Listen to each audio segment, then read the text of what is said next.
You're Locked On Wild. Your daily podcast on the Minnesota Wild. Part of the Locked On Podcast Network. Your team every day.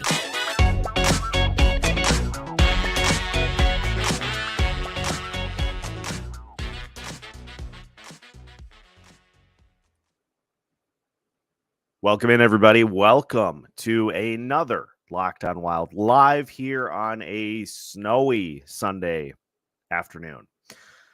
Getting hammered by the snow here in Minnesota. So we are hanging out. We'll take your questions. Whatever you want to talk about here today, we will light it up and we'll answer them. Just a programming note as well. With it being Easter Sunday next week, we will not have a live show on Sunday.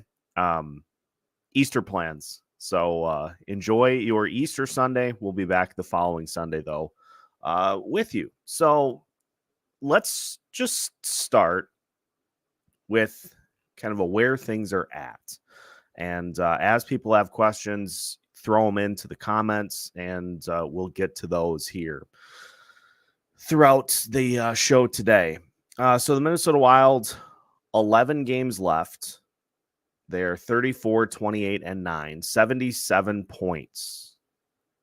And they trail the St. Louis Blues, who have 79 points. Vegas Golden Knights in the second wild card spot, they have 83 points. Although problematic for the Minnesota Wild is that the Vegas Golden Knights play like 4 games, I think, between now and Thursday. And so they play St. Louis tomorrow, Nashville Tuesday, and then Winnipeg Thursday. And then they play the Minnesota Wild on Saturday. So your 8.4% chance feels a lot less than that even.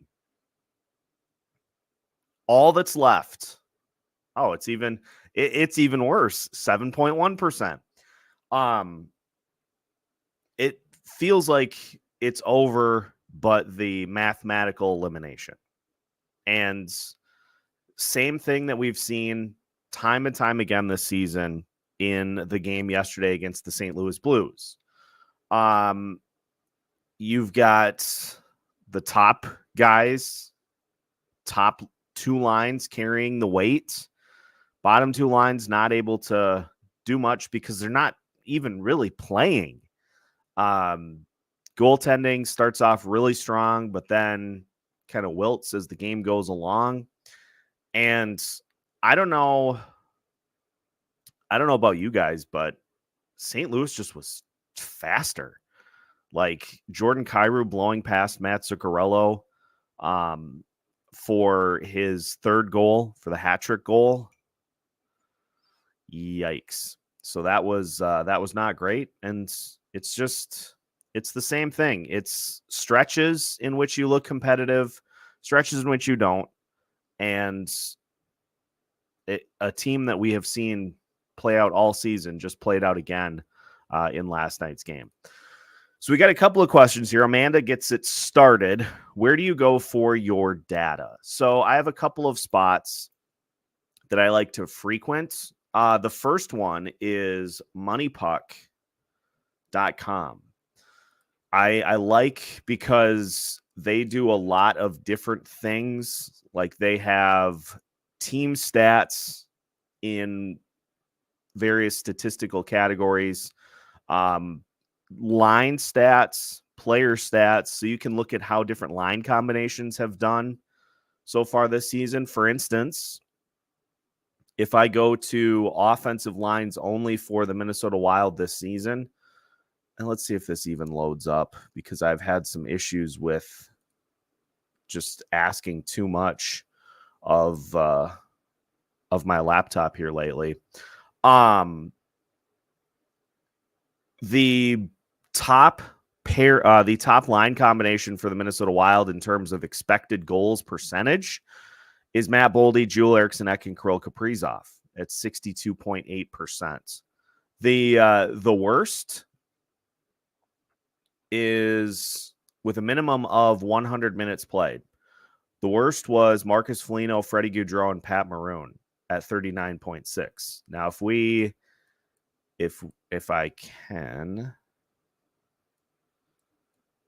might have frozen up here. Well, anyway, moneypuck.com is the big one that I use for a lot of different stats. I'll also use Natural Stat Trick, and I like hockeyreference.com a lot as well, just in looking at player stats like from year to year, because they lay it out in a pretty nice manner. So those are the main ones that I use. If we're recapping a game, I have ESPN up for the box score, just to be able to look and see how much ice time a particular player got, what their contributions were, things along that line. And Trav mentions here too, Elite Prospects is a elite one as well. Elite Prospects is one that should be in your regular rotation of sites because of all the info that they gather and collect on various prospects too. Very, very good one as well.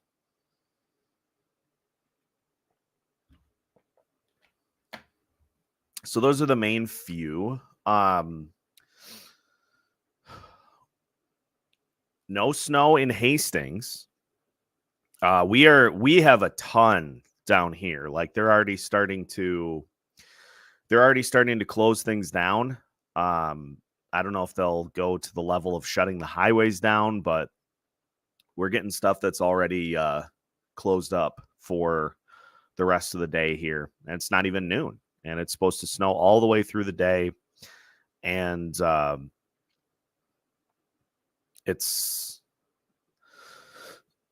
hate it. I hate it so much. So much. I was already past winter, and now we're just going to get another round of it. Snowing in Minneapolis, so it's starting to hit the cities, but I would imagine it'll do so more in earnest here as the day goes on. Jeff, since it's over, what do you suggest the lineup look like for the final few games? So, great question here, because I would like to see. Here's what I'd like for the top six, at least to try it out. Give it a shot. Kaprizov, Rossi, Boldy, and Zuccarello, Kuznetsov, and Beckman. Now, when Joel Eriksson Ek returns, it sounds like they're hopeful that he can for Thursday. Then Kaprizov, Ek, Boldy, because that combination is one that will hopefully have staying power for next year. So you're not gonna break that up. So those three, and then when Eriksson Ek returns, let's go Zuccarello, Rossi, and Beckman. Or give Kuznetsov some games at wing too. Just to see. Because shoot, we've done it with Ryan Hartman, we've done it with Freddie Gaudreau. It doesn't hurt to have players that can play in multiple spots. And so I would be perfectly fine with giving Kuznetsov a few games at wing just to see what he looks like in that spot, and then continue to play him at center too. But the key thing is to play him. What did he have? 7 minutes against the Blues in a game that went to overtime? That's not great. That is not ideal. Mike joining us today, sort of getting tired of the glorified Minnesota connection thing too. Like Nick Leddy played high school hockey in Minnesota, 15 years ago? They spent 20 minutes talking about him last night. I think I think a lot of that had to do just with the fact that it was his 1,000th game. If it was like his 990th or something along that lines, or 1,000th had already happened, it probably is less, but it is a tangible thing. that former Minnesota players get mentioned a lot, and some of them have notable achievements, some of them don't. And like, let's get some things going here. Any update on Jonas Brodin? Interesting, because I thought Russo had something in his latest article. So I'm just going to scan quick to see if there was any sort of an update. Could have sworn there was. Oh man, that's a long write-up for... No, of course not. Of course there's nothing in here. Okay, so let's try this. Let's just search and see what we get.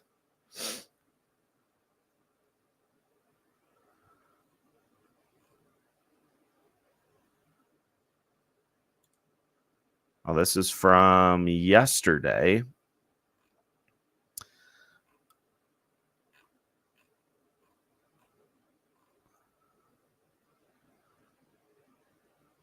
Okay, so from yesterday, Brodin will not be in Saturday, but good signs. It looks like it should be fairly short order here with him.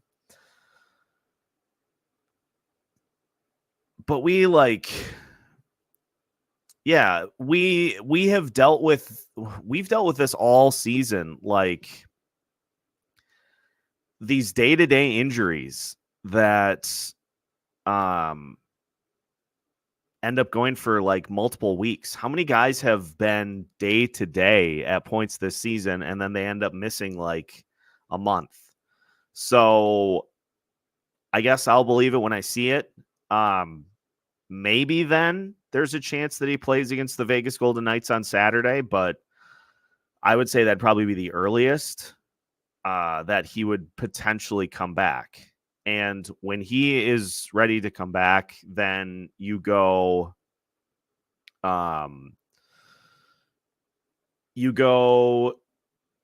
Spurgeon. Jeez. It's been a long season. You go Faber, Middleton, Brodin, and probably Bogosian, and then Merrill and Chisholm. But here's the other thing too is there's no need to rush these guys back. Amanda's right on here. At this point, let those guys fully heal before they come back. They're not going anywhere. So why push them back before their injuries have healed up? If you're like rushing to get 75% or 70% Jonas Brodin, it just, at this point in the season, 11 games left, it does not make a ton of sense. So if it's more than day to day, give him the opportunity to fully heal so that he is ready to go for the off season. Because here's the thing about these injuries and these players that are playing through things that they're going to need to have surgery on in the off season. That throws your off season completely out of whack. This is what happened with Kirill Kaprizov, is because he spent most of the off season trying to heal up his injury. That was less time that he had to actually get ready for the season. And so that leads to a slow start to start the year because you're using that time that the season has started as like your conditioning and your strength training and getting yourself ready for the season. And so, like if there are guys that are playing through injuries that are hampering them, let him get a start on the off season, because like There'll be a couple of guys that will have to get some sort of surgery in the offseason. There always are. And sometimes it's just a cleanup. Sometimes it's minor, but sometimes those surgeries come with a 1 or 2 month recovery timetable on them, especially Jared Spurgeon's. It's very possible that Jared Spurgeon is ready and rearing to go once the season starts next year, but those are not minor surgeries that he had. A back surgery and a hip surgery. Those are not minor. So, like, there are 11 games left in the season. I don't think anybody's going to bat an eye if you've got somebody that is dealing with something on the more major side and you opt to shut them down so that it can properly heal. Hoptics is joining us today. Faber versus Bedard for the Calder is starting to heat up on Reddit again. Seems like more and more people are opening up to the idea that it's actually going to be close. With the exception of the fine people of Chicago who won't even entertain it, it comes down to this for me. I'm just pulling up the stats between the two. So Bedard has 55 points in 57 games. He's a minus 37. And people in Chicago will tell you minus 37, that is a stat that does not matter. Like, it's a bad Chicago team. But Brock Faber, 40 points as a defenseman. He's played in 71 games so far this season. He's playing on average 25 minutes a night. He is being asked to be your top defenseman. With Jonas Brodin and Jared Spurgeon missing big chunks of the season, he has been asked to handle top defensive responsibilities for a team that is fighting tooth and nail to try to make the postseason. And so for a Chicago team that was not going to be a playoff team this year, there was no scenario in which Chicago was going to be a playoff team this year.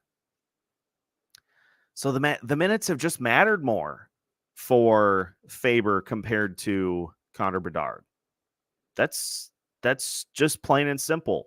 Faber's being asked to do a ton more. Bedard is basically like score goals, and he has been able to do that. I'm not trying to take away what Bedard has done this year, but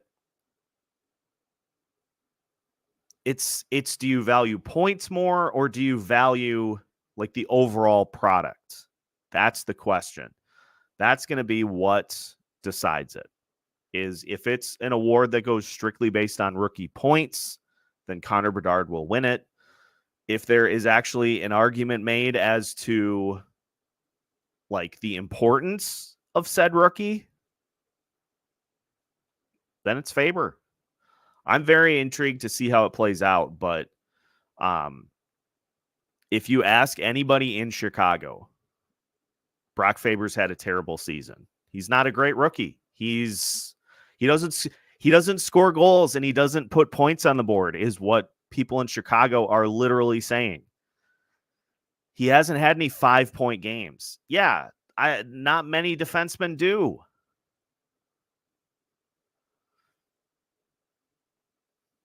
I think it's a pretty clear-cut choice, but I don't have a vote. So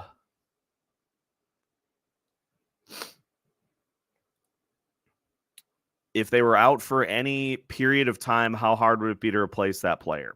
Well, we saw that with Bedard, and a bad Chicago team struggled to score goals in his absence, which is what you'd expect.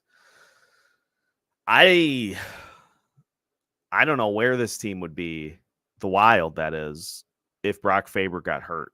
I don't know where they would be, because your top defenseman then with Spurgeon and Brodin out is probably Jake Middleton. And I don't know what the D pairings look like with Faber out of the lineup. Would it be a Wild team that would lose every game without him? Probably. You could make a case for that. So, again, I think Faber is probably the more important player to his team compared to Bedard.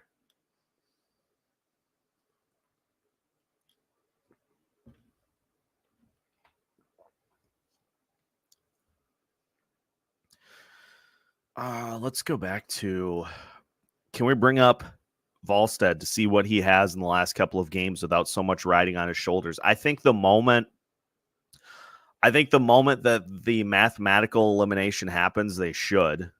I think they should do it. If I had my way, I would have already done it. But at the very least, when the mathematical elimination happens, get him an opportunity to get some starts. Because that's the next step in the process for Jesper, is seeing where he's at and what he needs to do for next season. And that Iowa team in front of him, like, let's just look at this. Let's just see Jesper's stats here recently.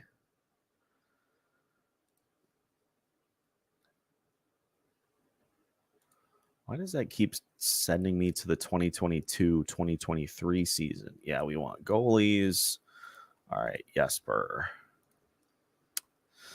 So 2017-2 with a 2.63 goals against average, a .912 save percentage. And his starts recently, Jesper's been on a little bit of a run. Since March 3rd, he has given up 1 goal, 2 goals, 3 goals, 1 goal, 2 goal, 1 goal, and 1 goal.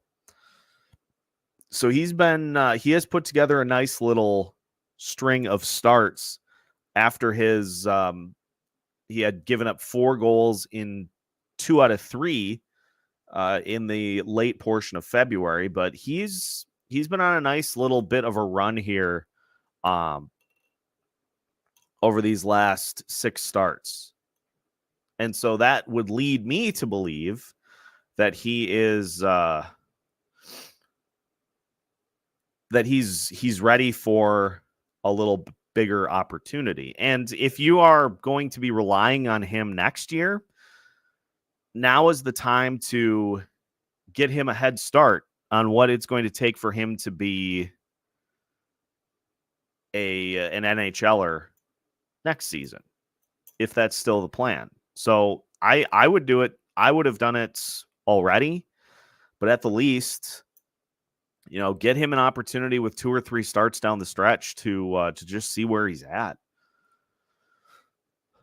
Ace, we should have been tanking since the break. I get we are making a run, but these games down the stretch have really hurt those chances. To be fair, this season and next season, with the cap constraints, should have been full development years. Like, what you should have done as general manager is not sign any of those players to the extensions, trade them at the trade deadline, go full development after the trade deadline this year, and treat this next season as full development. That's what a smart general manager would have done. But again, making the postseason is the only goal for this Minnesota Wild team. Stanley Cup is not Stanley Cup's not something that is an achievable goal, because the only thing that matters is getting to the playoffs. And so there's no step back. There's no regroup. There's no retool. It's okay, we didn't make the playoffs this year. We have to do everything. And this is where some of the mistakes come in, because then instead of looking at kind of your overall plan as to like, okay, where are we at in our process? There will be an overreaction after this season to try to get to the postseason next year. Just watch. There's going to be some sort of a trade that is done with the overall goal of getting to the playoffs that's going to involve trading some prospect or a young player for somebody who is able to help the team right now. Because if your goal is the postseason, if your goal is only to make the playoffs, then you do whatever needs to be done with that in mind. Now, is it possible that I'm just overreacting to a season in which, just kind of got out of hand? Is it possible that Bill Guerin still has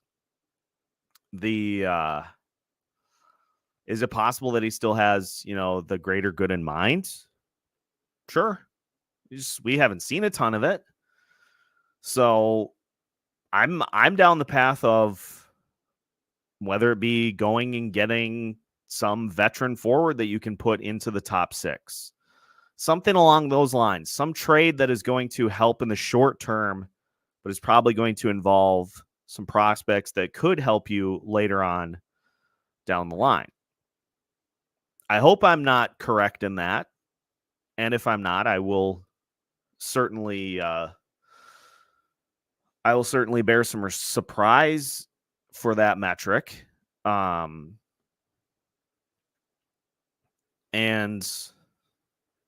I don't know. It's just, if your goal is to make the Stanley Cup, then you would have likely used these 2 seasons as opportunity for development.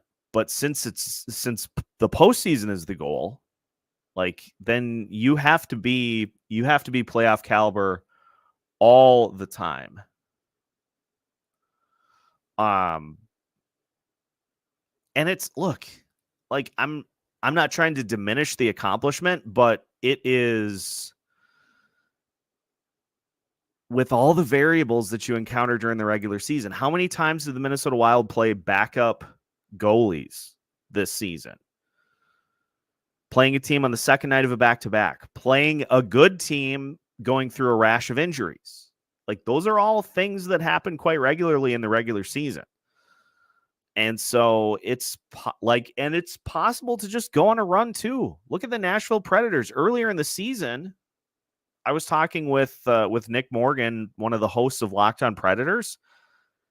They were, in the first couple of months of the season, they were talking about being a team that was going to sell at the deadline. Just didn't like the mix that they had. Like, they're still, Barry Trotz was still trying to cultivate that roster. And now they're the hottest team in the NHL. Like, it is possible to go on a run and kind of put yourself into a different territory. But, like, getting to the postseason specifically to then get bounced by teams that actually have, like, legitimate cup aspirations. Well, we've seen that 7 straight seasons. Last time the Wild won a postseason series was 2015. Something like that. So that's what it comes down to. Is, like, just, what are your priorities? And if your priority is to legitimately win a Stanley Cup, there is some rolling up your sleeves and plunging your hands into the muck that is involved to do so. Now, that's not an end-all be-all. Edmonton hasn't won one with Connor McDavid, but it certainly helps. It certainly helps. And you need a bona fide, legitimate top 6 but you need scoring depth beyond that. We went through the numbers for the Dallas Stars last night in the postcast. They have, I think, 6 players with 20 goals at or around 20 goals this season. They can roll 4 lines at you and feel great about it, because then you're not burning players out at the top. You're not asking your top level guys to play 25, 26 minutes a night, because you have depth and balance. And until those spots in the top 6 are shored up, it's going to be hard for this team to be in that upper echelon of contenders. Now that the Minnesota Wild signed Riley Heidt to his entry-level contract, what are they going to do with him? I think the plan is as follows, because Heidt either can go to the NHL or back to juniors. There will be no Iowa for him this coming season, because of his age, which also means that his contract, I do believe, is a candidate to slide. And I'm just going to look this up to verify, but I'm pretty sure his contract is one that then would slide. And so his contract would not actually start accumulating until the following season. Let me just look. Let me just make sure that that's accurate, that I'm not just talking out of my rear end. Yes, he is an entry-level contract slide candidate. So he's going back to we'll probably see him get an opportunity in camp. And maybe you see him at the NHL level for less than 9 games, but this is a roster that is pretty plugged right now. So my guess is he goes back to juniors, but then his ELC does not start actually accumulating until that 25-26 season.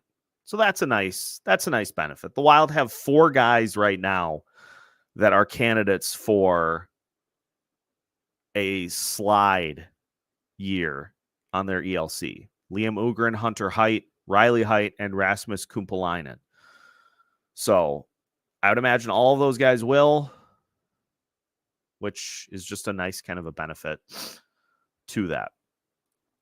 Also, don't hate this team without Spurgeon. See a near future without him. I think that Wild need to start looking at the transition from having Jared Spurgeon be your leading defenseman to Brock Faber. There's a lot of money tied into that D-core right now that would really be nice to be able to use to try to add a top 6 caliber player to your mix.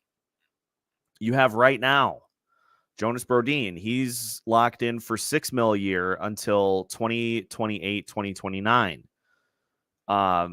You've got Spurgeon, who's locked in for $7.575 million until 2027, 2028. And Spurgeon now has seen his trade protection drop to a no move clause. Starting July 1st, 2024, Spurgeon submits a 10-team no trade list. You got to make sure that you got to ensure that he's healthy before you can do anything. Because nobody's going to touch unless they are looking for like the Shea Weber long-term injured relief, like bank loan, trade asset. Unless you do something like that, nobody's touching that contract until he shows that he's healthy. And even then, you're probably not going to get a ton of interest for a guy who's 34 and is starting to show some injuries mounting here over the last few years. what do the Wild do this offseason? That's a great question because I feel like if your goal is the postseason, that you can't just roll back in with this team next year. You can't justify that. Even with the injuries that have been dealt with throughout the season, feels like there's going to need to be some sort of a shakeup because you had a coach fired, you pulled yourself back into the playoff picture, but you never were competitive against the top teams in the Central, the teams that you're chasing. I just feel like the vibe would be pretty bad if you roll back with this and just say, we got a couple of spots. Now, if you take all those spots that open up and you say we're going to give opportunities to young players to take them, that's another thing. Because I think a lot of people would be okay with the notion of this team not being playoff competitive if they are using this next season from a development standpoint.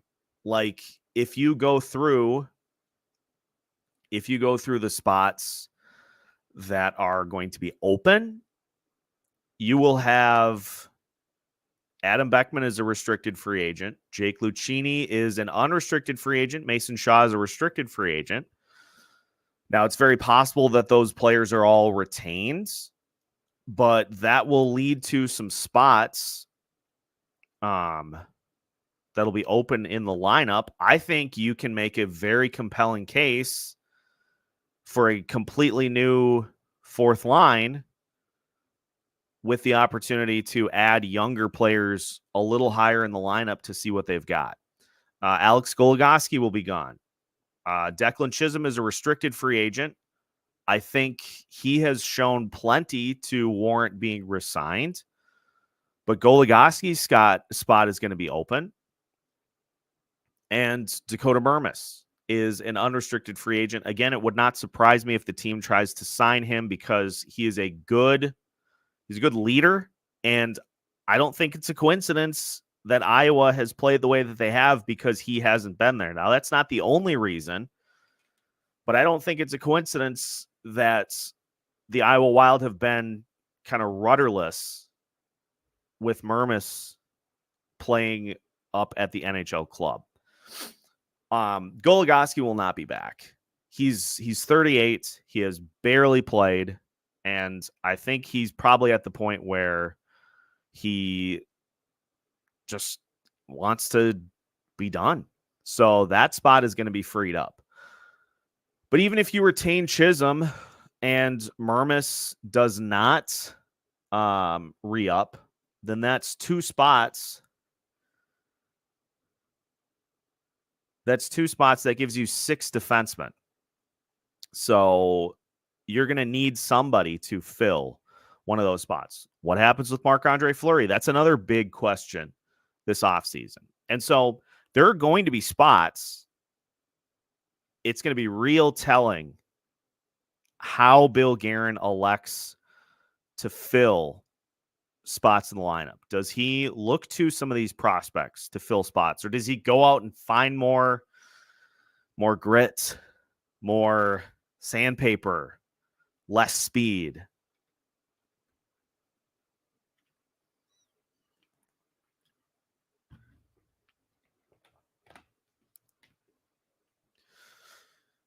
What's up, Tony? Big Ticket KG. I hope Rossi can stay at 1C for an extended time and look like the remainder of the year. He looks good so far. I have no problem with that. Look, Rossi does a lot of things really, really well. He does a lot of things really well. He goes to the net. That's his default spot. And with Kirill, with Boldy as his line mates, that creates a lot of opportunities for him to get rebounds in front of the net. And so I am very okay with him getting an opportunity to be 1C the rest of the season. Eriksson Ek is going to be back, but I'd like to see Rossi given the opportunity to see if he, I think it's pretty clear at this point that he's going to be an NHL player. I think we've seen enough this year to be able to say, yes, there's a nice foundation here that can be built off of. And so giving him those opportunities to continue to succeed, sign me up.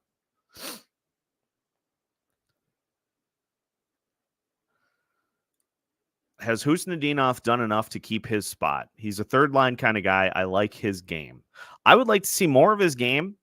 The problem is that with this win at all costs to the postseason push, we just have not seen consistent minutes for the third and the fourth line. Those lines are getting some nights 7 to 8 minutes of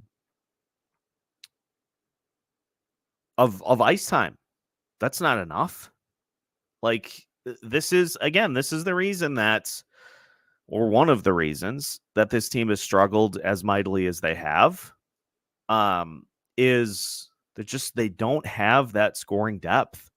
You're relying on Kirill Kaprizov, Matt Boldy, Matt Zuccarello. You're relying on four players to will you back in these games. And so they're the ones getting all the minutes. If you have a deeper lineup, you don't have to do that. But I've really liked what we've seen from Murat so far. I would just like to see, and maybe once the mathematical elimination happens, maybe we start to see a more even spread of the lineup. But I feel like he could give more than he's being asked right now. And I think there is a good possibility that he is back as third line center next season. I don't think he's done anything to warrant oh yeah, he's not going to stick. So it's just a matter of just putting a little more on his plate and giving him the opportunity to succeed.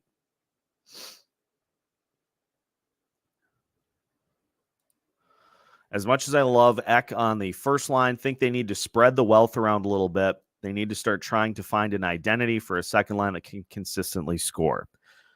Well said. Well said. It's a good point by Hoptics. And this is part of the piece too, is that second line has been two players for a lot of the season. Marcus Johansson, his first goal yesterday against against a team that he's never played for, because that seems to be his thing, is to score against teams that he used to be a part of. His first goal against a team that he didn't play for since January 12th. It's March 24th.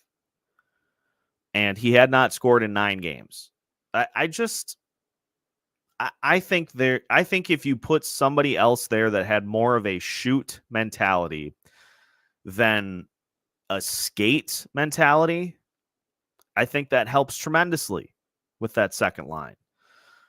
But for whatever reason, they just have been perfectly comfortable with Johansson getting a majority of those second line opportunities. 69 games that he's played on that second line. 38 of them have been one shot or fewer this season. No, thank you.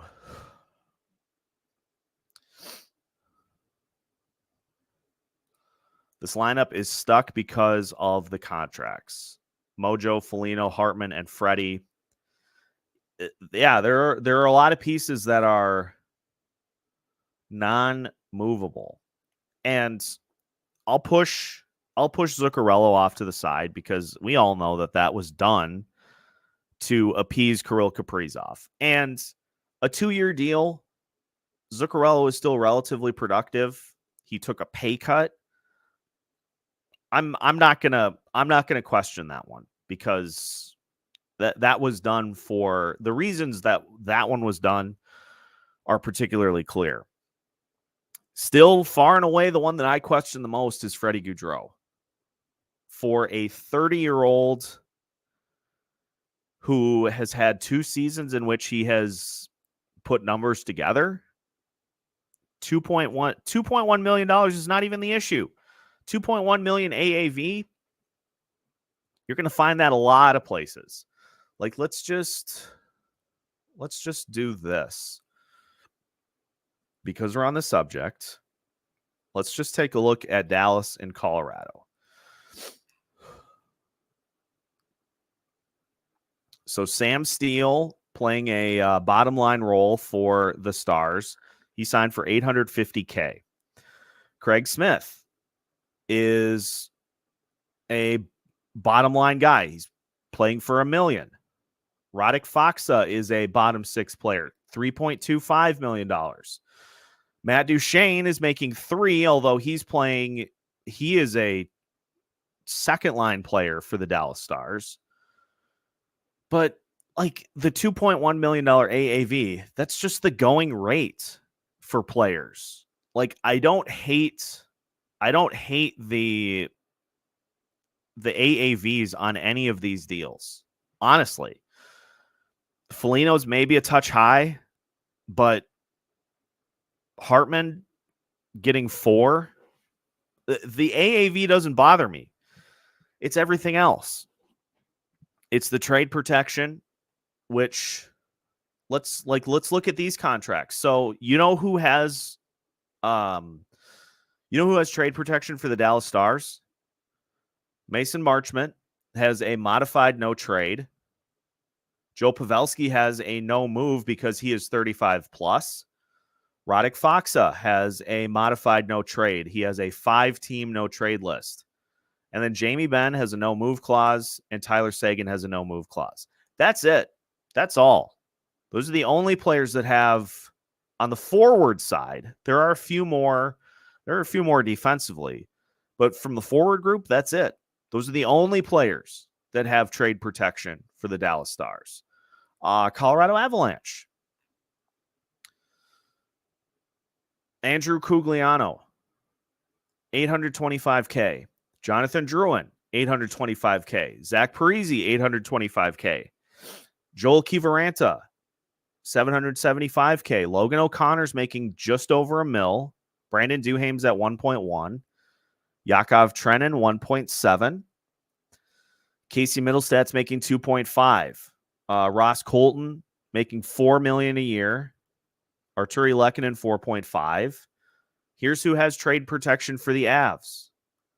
Nathan McKinnon, no move clause. Mikko Rantanen has a modified no trade clause, a 9-team no trade list. Valeri Nichushkin, starting June 15th, 2025, has a 12-team no trade list.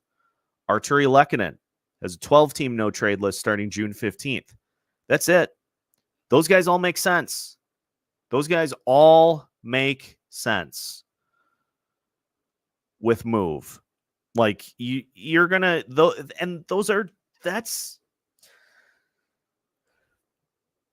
how it should be done. The Avs have prioritized their top 6 and have given them the opportunity to be flexible and to make moves to fill the bottom 6 as needed. You can find bottom 6 guys. You can find vets off of teams that are struggling to come in and be bottom 6 guys. The problem with the Minnesota Wild is that they have taken these guys that are, for the most part, bottom 6 players on a playoff team. Marcus Foligno is probably a 4th-line guy, maybe a 3rd. Ryan Hartman is probably a 3rd-line guy or a 4th-line guy.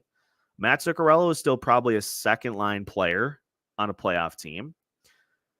But then you've got guys on top of them in the lineup, higher up than them, that are handling all the workload.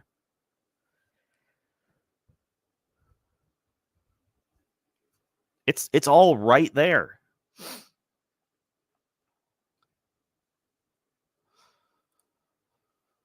Billy negotiates contracts from a player perspective and not from a management perspective, which may cost him his job in the long term.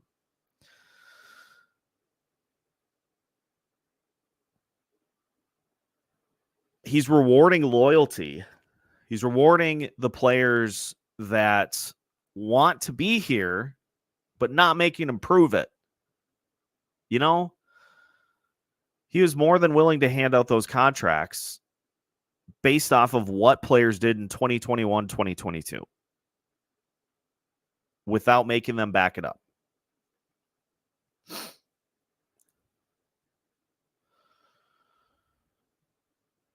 Yeah, this is the other thing. Guerin's new contract as president kicks in on July 1st. His seat is, what is the temperature outside right now?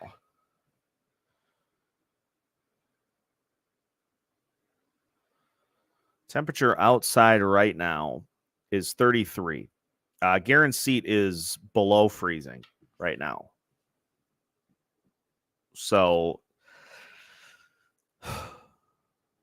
that's just kind of the unfortunate reality of where we're at. And man, have things soured in the last calendar year. Isn't it crazy how it does not take long for the vibes to completely sour on a situation? Our roster isn't talented enough to draw those types of deals. Kaprizov is, Boldy maybe.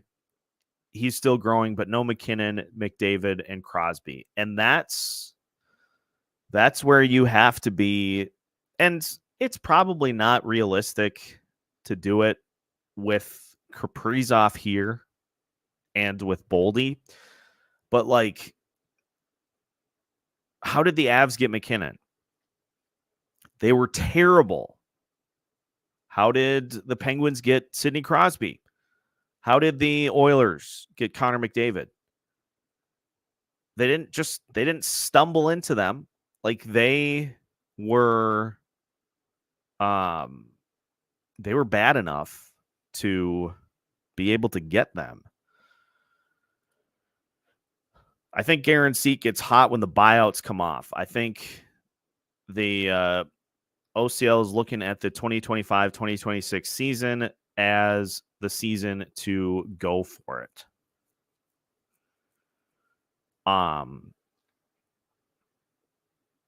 Yeah, once the buyouts come off, there's nothing to hide behind anymore, because you've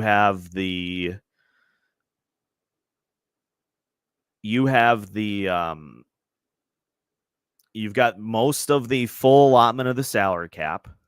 And so if they're not able to do it, then that's where the trouble comes in. Now, it is not being bad. Yeah, I figured you were going this route. Let's get it. But my brain the gears just would not turn. I figured that's where you're going, but thank you for clarifying on that. Kaprizov was a 5th round draft pick. And so getting good player, like getting top of the line guys, there are other ways to do it, but they don't go to free agency all that often. And if they do, you have to overpay to get them. You got to overpay to trade for them. So it's like your best option to find those guys is to draft them. And you don't find them at the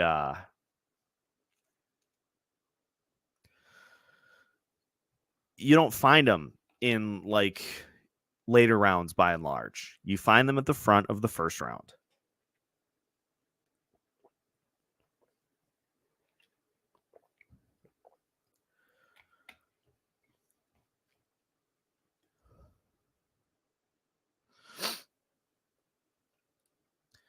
Buyouts have been an excuse for years. Why not use it in trade contract negotiations too? We can't give trade protection or long-term deals because of the buyouts. It's just being a responsible it's just being responsible. Like it, and we got to a particular point where when we knew these years were coming up, Guerin didn't give players anything other than, 1 or 2 year deals. That was it. Because he was trying to not get tied into particular things. But what happens is, he fell in love with this team, this 2021-2022 team that scored all the goals. He fell in love with that group, and it's pretty clear at this point that the guys that, like Ryan Hartman, 35 goals. He can score goals, but he's more of a 20 goal scorer than a 30 goal scorer. Marcus Foligno had 22 that year. He's more of a 10 goal a year guy. Like he rewarded 2021, 2022 when it was very clear that was that year was an anomaly.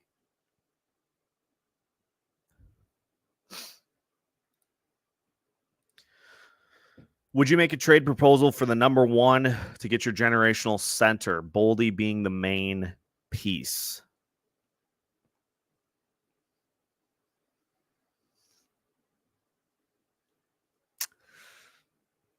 That's a good question. But that's what it would take. It would take that type of young player. You'd have to give up multiple first-round picks and probably a top-level prospect to do it. And see, this is the issue. Like, the going rate for those guys is extraordinarily high. And so I said, I'll put it this way. Had Elias Pettersson come available in trade, I don't think there's anybody that's off limits for that. So maybe in this case, the number 1 overall pick, being able to get Macklin Celebrini, and to more realistically kind of push yourself into a more natural window of contention.